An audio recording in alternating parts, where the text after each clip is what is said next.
All right, so this video is going to be for Keith. Ran into this question in the forums. So Keith, you provided a video and I'm trying to mimic the same thing you had on yours. If you take a look over here in my layers panel, I have layer 2 with some pixels, layer 1 with a picture of a car. And when I switch over to layer 2, notice that the fill value is set to 66. That's me just trying to match what I saw on your screen.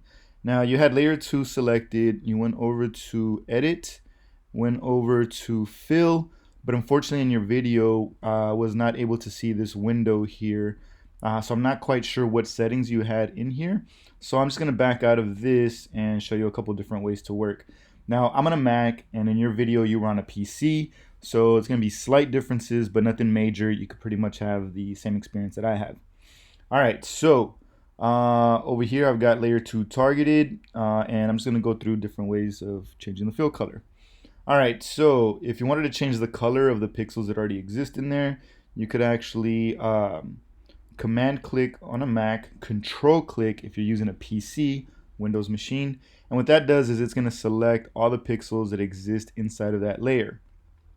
Notice over here in the bottom left at the bottom of the tools panel, I have a red foreground and a white background. All right, so I just chose that red from the swatches panel over here on the right.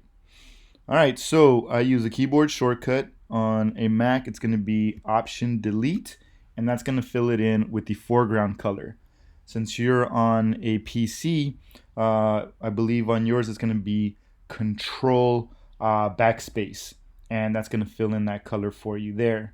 Another way to do this is I'm going to hit Command D or Control D to deselect. Over here, just to the right of the name of the layer inside of the layers panel, what you want to do is double click in that area. You can come over here, choose color overlay, and then you could fill this in with a different color that you choose from in here. Let's go with, let's say, a blue. I click OK, and because it's set to normal, you're able to see the solid fill color there. You can start backing off on the opacity and the colors start to mix, and you could also use your blend modes to come up with different mixtures of those colors. All right, so another thing you can do is while you have layer 2 targeted, I'm going to come over here, choose a new color. I'm going to go back with green again. Notice over here in the tools panel, green is set as my foreground color. So I'm going to hit Option Delete on a Mac, and that's going to fill the entire layer or whatever you have selected with that color. Again, because you're working on a Windows machine, yours is going to be Control and Backspace, and that will fill in the color with the foreground color that you have. All right, hopefully that helps. Have a good one.